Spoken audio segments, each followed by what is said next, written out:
Practice on Purpose, where physicians can explore how to set up their career on purpose from the very beginning to stay connected to their purpose for their entire career.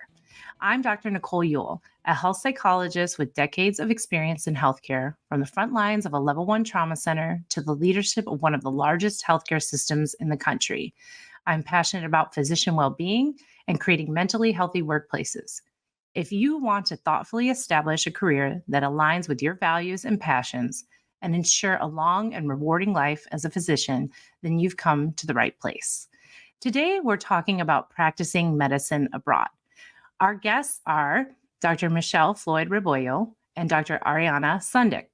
Dr. Floyd Rebollo is a pediatrician in Miami, Florida, and previously lived and worked in Bilbao, Spain. Dr. Sundik has been practicing family medicine in New Zealand for 7 years. Both are here to share their stories and offer their perspectives. Welcome. Thank you, Nicole. Good to see you both. I'm really glad to be with both of you. I've known both of you for many years, so excited to hear your stories and have you share those with others. Why don't we start with some basic introductions? Ariana, could you tell us a bit about your story and how you came to live in New Zealand? Yeah, I always loved traveling. I was doing the normal long hours of residency and really wanted to live abroad. And so that was kind of my plan after residency. I worked urgent care for 6 months while we were preparing to go. And we kind of looked all over the world and where made sense. My husband's not a doctor, and so we had to find somewhere that he could work. And so, we looked all over, and New Zealand fit well for us. And our initial plan had been to come for 2 years. We thought it took a while to get settled, to get established, as well as to get used to a new healthcare system, new work environments. And then at 2 years, we were both, finally at a place we were both happy with our jobs and didn't want to leave. And now we're still here. Yeah. And I remember having a conversation with you when you were just sort of thinking about this and thinking, is this crazy? Should we do this? And I remember being very, very excited for you. So, Michelle, what about you? Tell us how you ended up in Spain. Well, I had an opportunity to come to Spain when I was an undergrad, and I fell absolutely in love with it. And went back another summer, and then I fell in love with my husband, who, as you know, is a Spaniard. While I was in medical school, also my last year, I did get to do a rotation in Western Spain and rural medicine. So that was very exciting.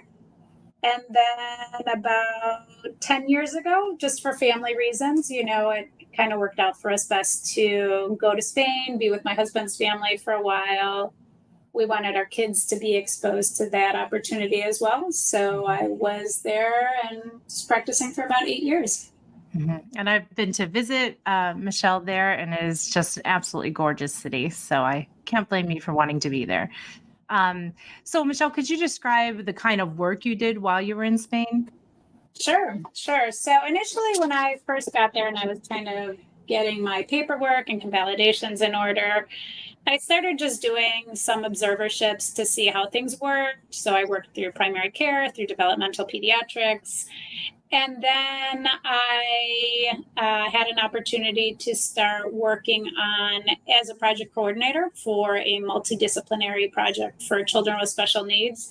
That was a really cool project that I got to do, and I met a lot of wonderful people: pediatricians, social workers, educators, mental health professionals, early intervention, lots of families of children with special needs. And it was really great, and that really did open up some doors for me and allowed me to start working in primary care pediatrics, initially in the public sector. I later switched over to the private sector, where I continued doing primary care and also some emergency room work. And I was also able to continue doing some teaching, which I had done back here in the States as well. So both in clinical pediatrics and community communication skills. So it was a neat experience. So you had kind of a really nice breadth of experience in the short time that you were there. So yes, it's pretty amazing. Short. Kind of short. Kind of short. It wasn't a lifetime, but so Ariana, what about your practice in New Zealand? What does that look like? So I'm at the same clinic that I started at 7.5 years ago. And I work with the Indigenous community here in New Zealand, the Maori. And so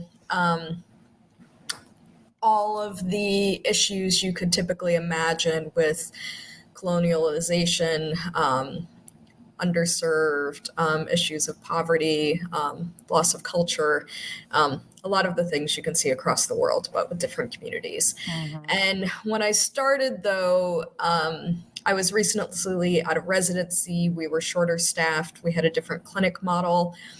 And so you kind of work out of your own room. You have a room and you grab patients from the waiting room and you do your own vitals. You do everything. Like, we have nurses, but they had their own schedules. They were, I could get them to do things, but they were more independent and had a different skill set even then. And since then, our practice has changed heaps. And so we have now upskilled many of our nurses to be nurse prescribers. We've trained nurse practitioners, as well as we also have more basically the equivalent of residents in our practice as well. And so we definitely work more on a healthcare teams model, or at least the New Zealand version of that. And so it's a different feel than what it used to be. And so why do you continue to practice in New Zealand? I know that you've shared with me there's been some benefits and things that you really appreciate about being there, things that you think are distinctive from the US. So what keeps you there? I think a lot of things professionally, and I should say this with a caveat. This is my experience in this one clinic, and I don't necessarily think this clinic is representative of all of New Zealand. I think we work on a very different model.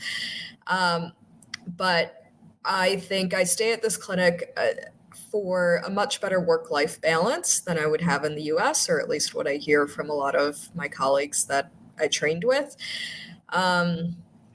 Definitely just a different, there is some insurance, but for the most part, it's a public system. And so there's way less paperwork and insurance stuff. We work, we have what's called a Pharmac, an NC formulary. So I can go on a website and I have a list of all the drugs available in this country. And I can tell someone in a consult, this is either going to be free or with the new government, $5 for a 3-month script, or it will be more than that, and we have to ask the pharmacy. But pretty much everything standard, basic, routine care is $5 or free. Wow. Whereas in the US, you had no idea. You couldn't, what insurance do they have? Where do they live? What pharmacy are they going to? Who knows? Right. That's one of the weirdest things about healthcare is it really is kind of a mystery what it's going to cost you. No, I don't know any doctors who really know what their services are going to provide or what they're going to cost people, except for maybe plastic surgeons and elective surgeons. So it's kind of interesting to just know this is the cost, right? Yeah, well, and as a consumer of healthcare here, I've paid out of pocket, I've used our private insurance, and I've gone publicly. And in all of those scenarios, I've known exactly what was going to happen to me. Mm-hmm. Which is so nice, I think. Mm-hmm. That's a big plus. Yeah. So what about you, Michelle? Why did you return to the U.S.? There was a variety of reasons.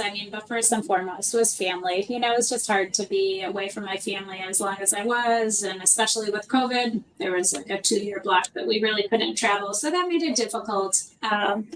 Also, although I had many opportunities and different doors that opened for me while I was in Spain, I felt like I just had more opportunities here. Mm-hmm. Salaries are a lot better here as well. So that played a little part in things as well. Yeah, our loans are all rather expensive, and it's hard to, take a cut and pay when you're still facing those kinds of loan issues, right? So, Michelle, what did you like best about practicing in Spain?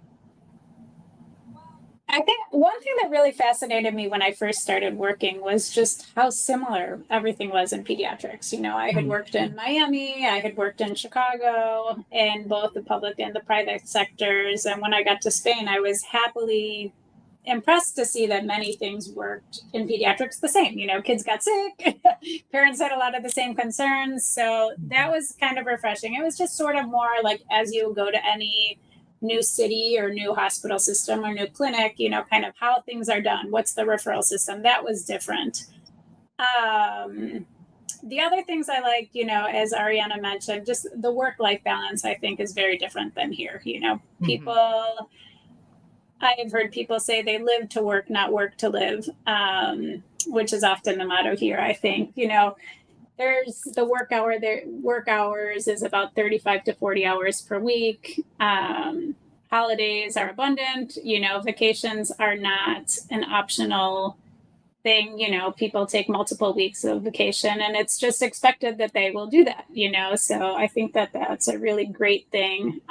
Also, Ariana and I were speaking about medical leaves. If you were to get sick, or if you needed family leave, or you had a family member that got sick and you needed to take care of them, not only would you be given the time, but you'd often be compensated for that time. So I think that just makes it a lot nicer, to be able to work there. Plus, the people there are wonderful. The culture is great. The food, the wine, everything's fantastic. So it really was. So that's great. Not terrible either, huh? That wasn't so bad. And I should mention that you are fluent in Spanish, so it certainly made it easier to work in another country that does not speak English, because you do speak Spanish. Yes. And yes, I think that's important to, make sure that you do understand the culture and the language if you're planning on spending an extended amount of time somewhere. Right. So what about you, Ariana? What are the best things about working in New Zealand? Combination of everything you said. I have definitely taken leave. I took 9 months of maternity leave, my first child, and a year with my second, and as well as my husband took time off, which was, that just doesn't happen in the US. So my job was protected. I went to work to do language and cultural classes, and my children got passed around to the nannies. And so I basically got babysitting and got to take Mari language classes while on maternity leave. It was a blast. So yeah, it's all the other stuff outside of work. I think we have a really good quality of life here, and we like the life that our kids are having here. As well as I enjoy the people I work with. The work-life balance is better. I find my patients are very grateful. They're grateful for care. They're appreciative. And I work in a really high needs clinic. It doesn't mean that I don't face some challenges there. Absolutely. Right. But for the most part, people are gracious and beautiful. And I think there's just a lot more understanding that we're human. I remember my morning clinic was running so late once that my afternoon clinic had already started and I hadn't eaten, and my first patient was in the waiting room, and I went up to her and I said, look, I'm really sorry, but I haven't had time to eat yet. And I'm a way better doctor if I eat. Do you have 10 minutes? And she's like, yeah, sure, whatever. Wow. And, and I went and ate my lunch, and it's true. We're better people if we eat some food and drink some water and take care of our basic needs. And that's just kind of understood and accepted. And so I think there's much more of an understanding of part of it that we are human, but also I think there's less litigation. And part of that is it's not as common, but also there's this complicated system called ACC here that deals with all accidents and injuries. And that can be anything from falling off your bike, or when I had a concussion, playing soccer, I was just I got a percentage of my salary while I was off recovering from a concussion and had all of my medical care taken care of. But that same also covers physicians if there is a mistake or an error, or even an expected, like some surgeries, we counsel, you could have chronic pain after this hip replacement. Well, that's just covered.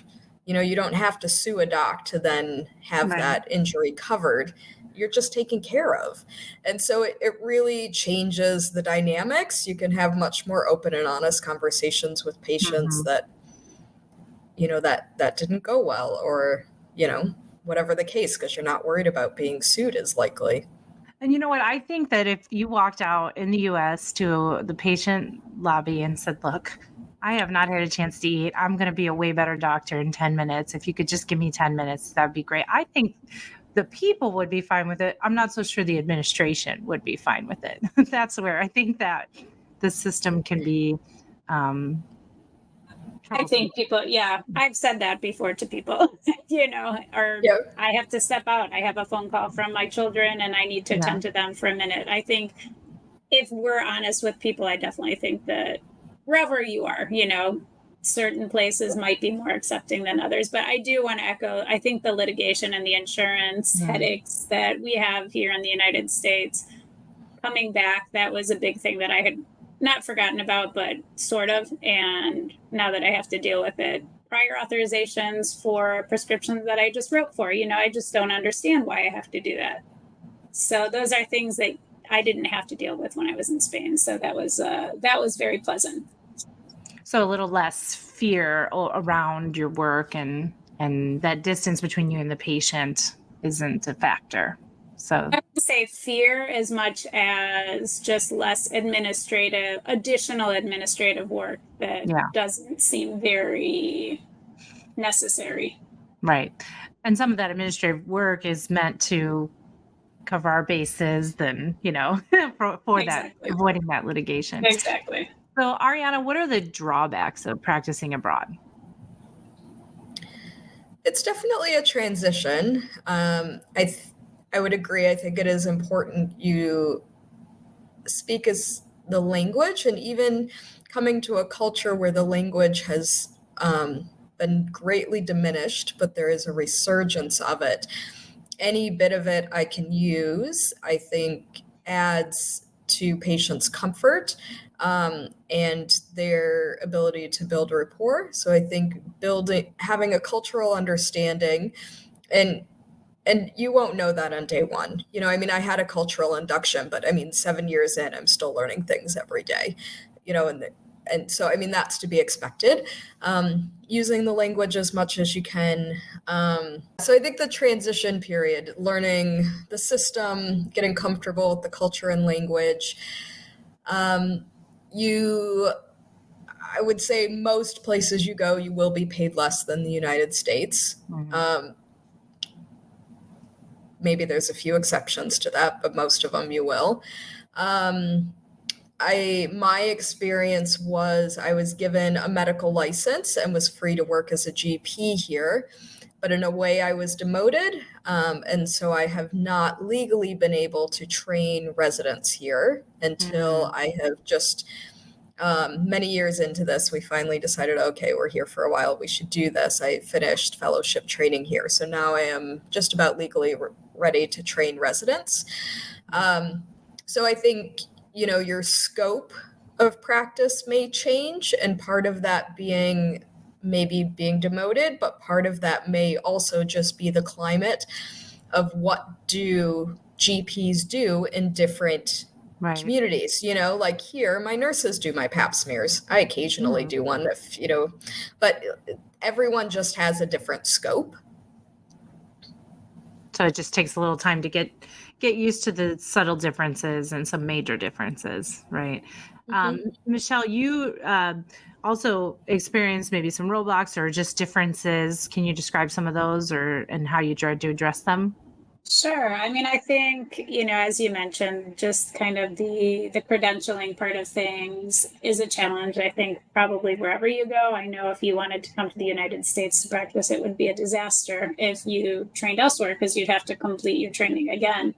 Right. When I went to Spain, my medical license was convalidated fairly easily, but I definitely had some challenges with my pediatric license. The big reason behind that was in the European Union, their pediatric residency, for example, is a 4-year program, whereas ours is a very intense 3-year program. Theirs is a much less intense 4-year program. So that's a challenge, not just for those of us from the United States, but there were many other physicians from the Americas that were having those same challenges. I was fortunate that pediatrics was a it still is a field that they have a need for. So I was able to work in my specialty, but a lot of other specialists that I met from other parts of the Americas, sometimes, as you mentioned, were kind of demoted to a GP position or, smaller community emergency rooms and weren't able to practice their specialty. Mm-hmm. And did either of you have to deal with like a lot of bureaucracy or paperwork? Like, did you feel any of that kind of roundabout? Yes. A lot of bureaucracy, a lot of paperwork, and a lot of time. I mean, it was a process that took a lot longer than I would have imagined. So you definitely, wasn't like you just arrived and suddenly you were practicing medicine. There were definitely some. No, definitely not. I did take advantage and enjoy my kids for, I kind of took a year off for myself to get my things together. And it was nice to be able to help us transition. So things happen for reasons. That was probably one of them. I would say the credentialing process here is much easier, especially as a GP. If you have ABFM certification, it was paperwork, but we did literally land, and I had to bring my original documents to a woman in Auckland, like off the plane. And she certified them. And then a few days later, I had a license. So I started working a week or two after we arrived, which was the plan. They wanted me to work earlier, but we said, no, we're taking a vacation first. So I would say I was recruited. We moved on my job and my visa and I would say that's the other thing to consider working abroad is if you're moving with a partner or family or children, is just what kind of visa and what are they eligible for? It was one of the reasons we had picked New Zealand is that my partner got a work visa. In other scenarios and in other environments, he would have maybe gotten a student visa or a visitor visa, but wouldn't have been allowed to work. Right. And so he was allowed to work in his field. He's encountered all the same challenges and different ones getting into his field here too, but he was able to work and we could easily come. And I think it's worth mentioning that New Zealand is, you sort of alluded to that, but New Zealand was actively recruiting physicians from other countries at the time. And and I don't know if they still are, but there's definitely a shortage. Yes. And so you entered a situation where they were like, oh, please come. We need your help. We'll make the process smooth for you. So it's a bit of a different scenario. Yeah, totally. And yes, they are still recruiting and there's a huge need. Interesting. Okay. So our listeners can know that this is something that is still an option. So, okay, both of you, what advice would you give someone who's considering working abroad?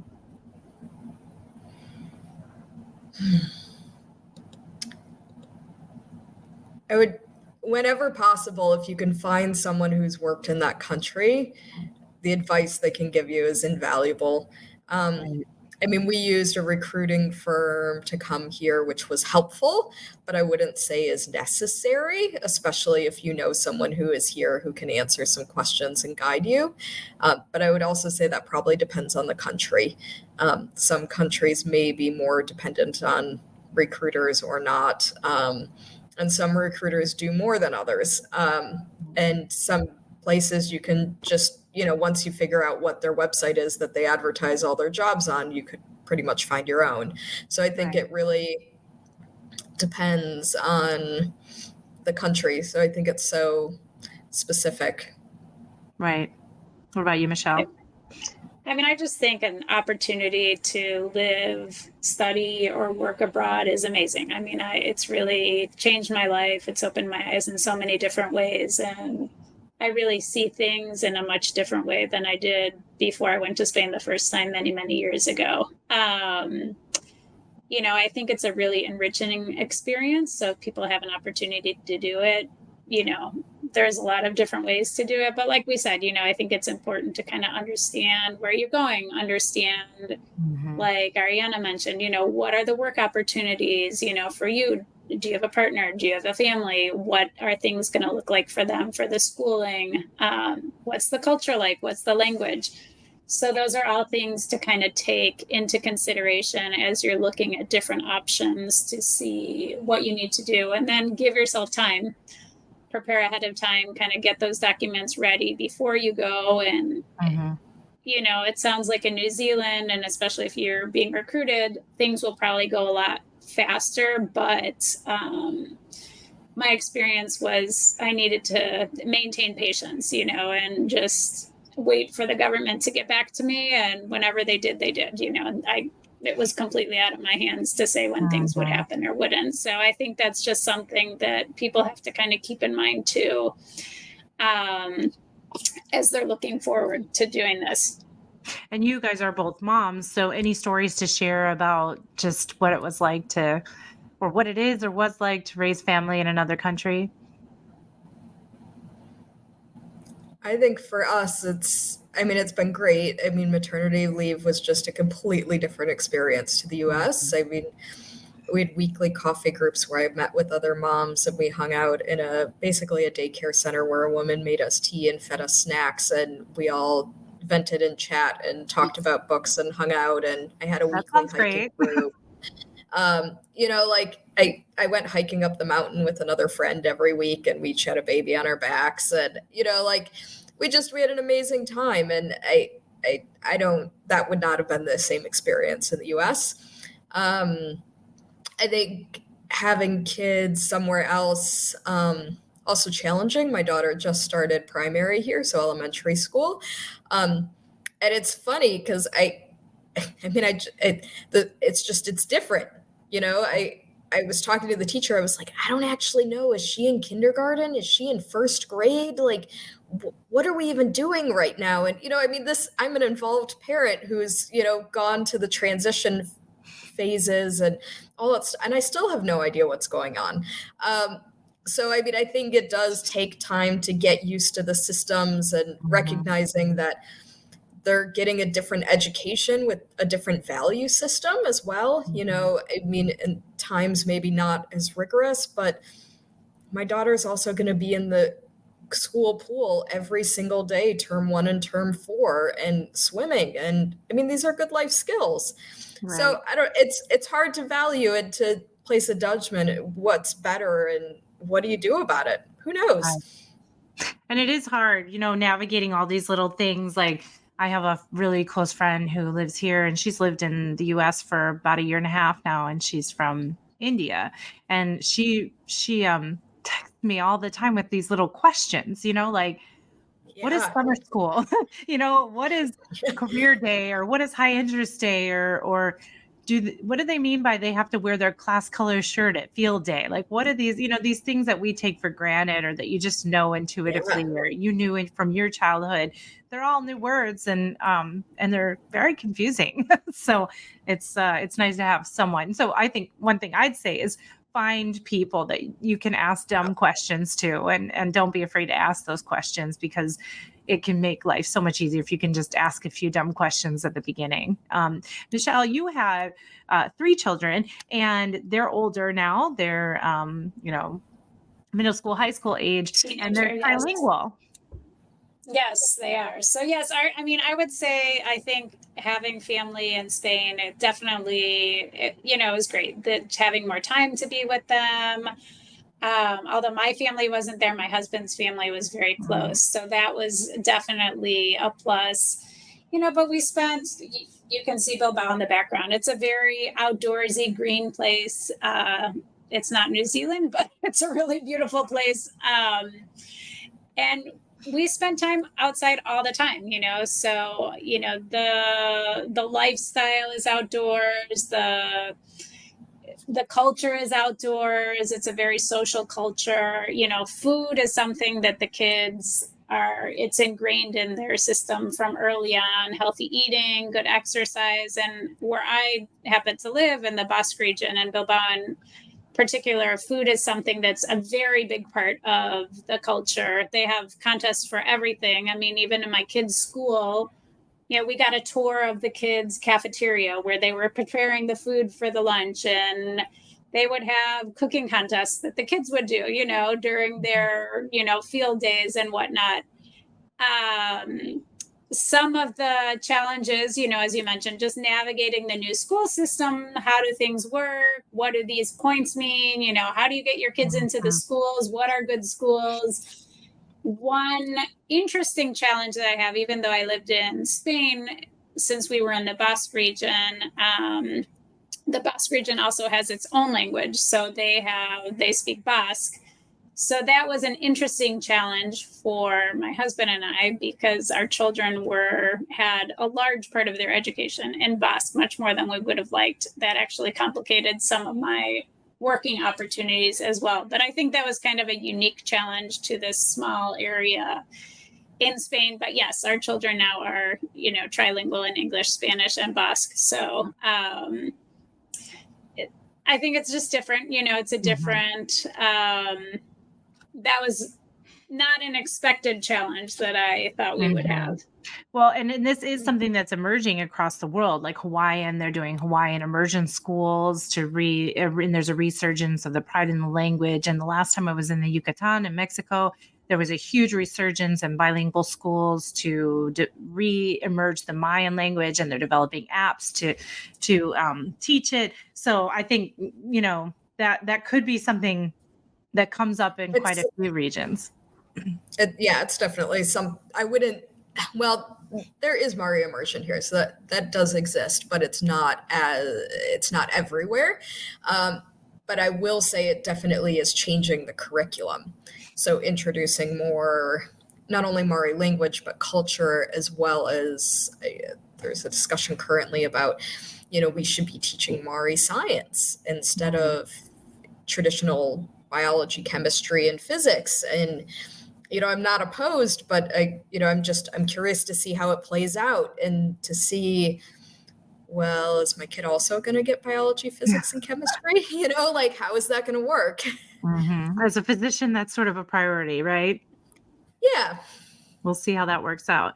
So, do you guys have any advice on ways to test the waters in what it would be like to work abroad? Anything that wouldn't be quite so permanent? I think the opportunity that I had to study abroad in medical school is, one of the rotations in the third or fourth year. I think that's a good opportunity. Also during residency, a lot of times, there's at least a few months in every program that you can do a rotation outside of your hospital system. So I think those are really good opportunities if you're still in those stages of your life. Even in fellowships, there probably are opportunities to do that, research or collaboration. And that's a very, finite, structured way to see something, which is not such a commitment. You don't have to worry about as much of the paperwork, the visas, whatnot. But also kind of, as it sounds like you went through, Ariana, I think looking through like locum tenens or places that are recruiting or traveling doctors, those are other ways to kind of do something perhaps for a short amount of time to see if you like it, and make decisions from there. Yeah, it was interesting because we kind of thought a lot about that and thought about short-term gigs. And on one hand, sure, I think it's a great idea. On the other hand, there is such a learning curve. And sure, everyone has the same diseases per se, there's different frequencies and presentations, but for the most part, medicine's medicine. But still, some of the drugs are different. The referring process is different. How do you actually get stuff done to really make sure people don't fall through the cracks? And so on one hand, I am supportive of people trying short-term stuff. And on the other hand, I think you can make a much bigger difference if you're there longer. I think one other option for a semi-short term is doing things like, I have some colleagues and friends who've done the State Department or worked for the government in the military, and they're on an English-speaking American base or American embassy, working with Americans in English. And so that is another way to have that experience of taking your family abroad or taking yourself abroad generally those are, especially with the State Department, they have you sign like a 2 to 4 year contract, so there is an end to it which you can renew, but it gives you that chance to have an adventure and see if you like it. So is there anything either of you would have done differently had you known?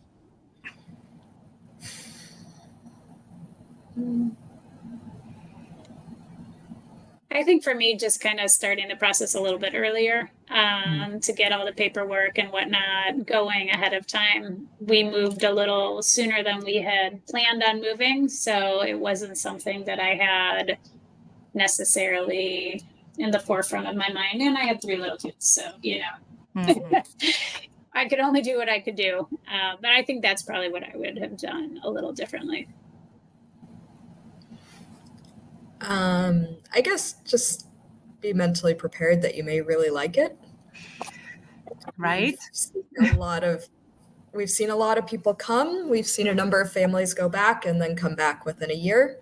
Wow. And I think our experience has been that if you sign up for 1 year, thinking I'm going to do 1 year abroad, at about 6 months is when you have to make the decision about where am I going back to, because you're going to start either looking for jobs or going back to your own and, kicking out your own tenants or, there's a lot of logistics to deal with.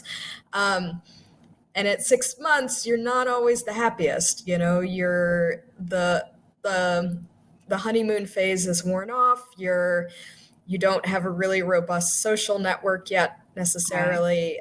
Things are kind of hard. And so you make the decision to go back, and at a year, oh goodness, some of that stuff has come right, and you do have friends and a social life, and you know where you're living and you're having more fun and it's easier, but now you're going back. And so we've seen a number, I can think of 3 off the top of my head right now that have already moved back, and another I would expect, and 1 more I would hope they do because I miss them. But, so it's, so just be prepared that you may really like it, and also recognize that, not every day is wonderful. I have to, even though we really like New Zealand, I have to say our first year was really hard. Right. And part of that was New Zealand, and part of that was just our own personal lives. We had a lot of deaths in the United States where there was just a lot going on. And so just be prepared. There are ups and downs. Yeah, that culture shock and homesickness and just adjustment period. Yeah.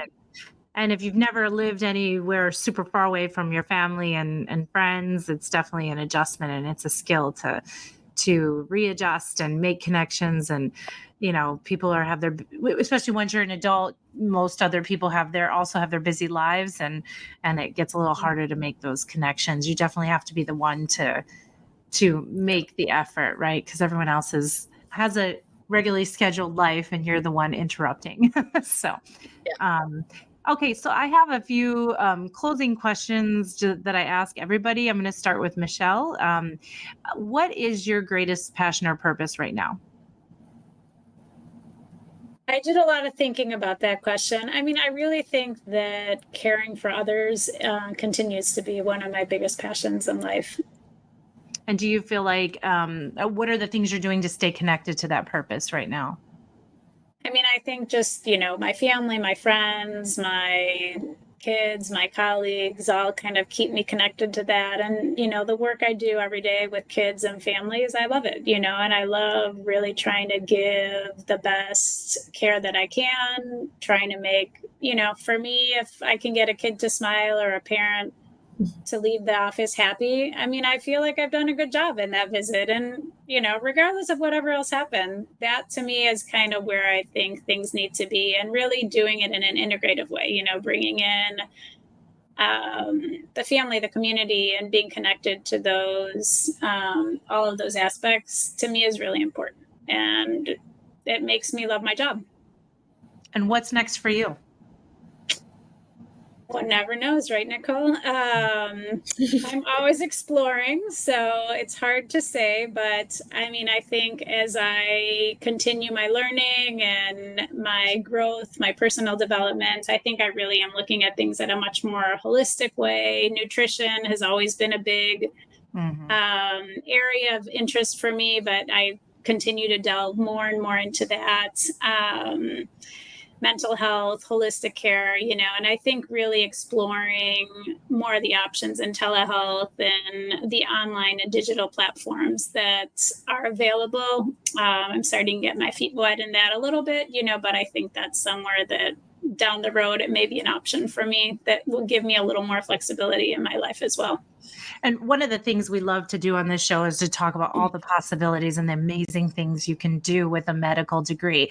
Would you just tell us a little bit? Do you feel comfortable telling us a little bit about what you're doing in the Oh, online sure. world? Sure, absolutely. Well, I just recently became a medical director in Florida for an online child therapy and mental health organization.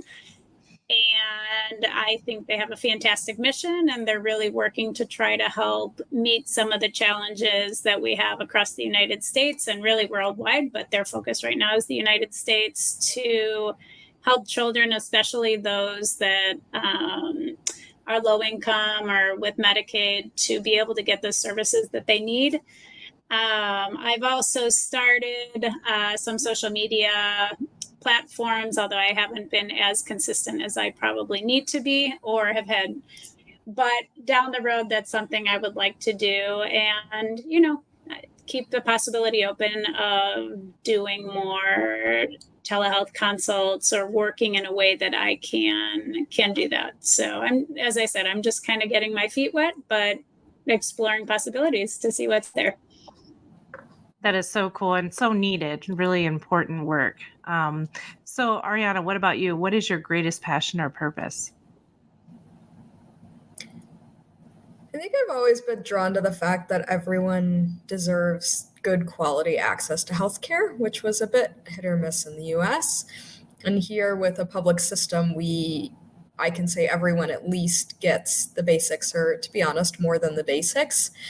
And to that, though, that's one of the reasons I like my job is I'm training nurse prescribers, and that improves access because we improve the number of people who really can actually diagnose and treat, but also I'm improving care because if I can train MARI nurses or nurse practitioners, there's data to show that they'll give better care. MARI will get better care if they're treated by MARI.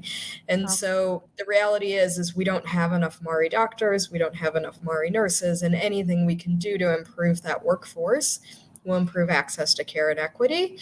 And so now being able to train residents to help people be sustainable and to provide good care in high needs settings, I think it's rewarding. So that teaching is helping you stay connected to that greater purpose for you. Mm-hmm. And it sounds like you're just now getting to really dive into that. Yep. How does your work currently align with your purpose? Is it that teaching, or are there other things? I've always liked working with other cultures, so I really enjoy that aspect. And the purpose of giving everyone good quality care, and part of it's addressing people's culture. I had a moment I really had to step back the other week. I had a patient with a kind of unusual episode, just for confidentiality reasons, I won't get too into it, but he felt he had kind of spirits had taken over him, had come into his house. And so, we went through all of the Western medicine stuff, and that workup's still in the process, but then we're also in the process of doing a cultural intervention, which on one hand is like, oh goodness, I've come a long ways from my very strict Western medicine training. Mm-hmm. But reality is it also may make a bigger difference for him. And so I think addressing people in their own culture will improve their access, their willingness to come back and receive care. Right. It's huge. I remember working in Miami and had a patient who was so depressed after the loss of her husband, several years after the loss of her husband. And we were treating her in conventional ways, therapy, medication, and it was working okay. But her children took her for a spiritual healing in Colombia, and she came back completely transformed. And I thought, do I care why that worked? Not really. It worked for her. And she was, for all intents and purposes healed. And so I was grateful for that partner in our care for her, because we couldn't move the needle, but they did, So I think looking at all the options available to us is really an important part of healthcare. So what's next for you? I don't know. Well, no, that's not true. I do. I'm just joined the faculty here for the region, which part of it is, politics and bureaucracy stuff, but I am learning more about the system in general and the training and supporting other doctors, as well as I'm also doing dermoscopy training at the moment. I've always loved procedures, and so maybe getting more into that. Okay. Well, I thank you guys so much for joining me today. I think this is a really exciting, this is a very exciting topic for me. I love travel and I love other cultures. So I was so excited to share these stories with you and hear more about your current work. And if people wanted to know more about you or wanted to find you to reach out and ask additional questions or follow you online, what would be the best place, Michelle, for them to look for you? Probably LinkedIn is a good place to find me. As I said, I also started my social media tag. It's KidDoc Online. There are sparse postings, but I do put things out there. But LinkedIn is probably the best way to kind of learn more about me and get in touch. And your full name will be in the show notes. Yes, Michelle Floyd Rebollo. Yes. And Ariana, what about you?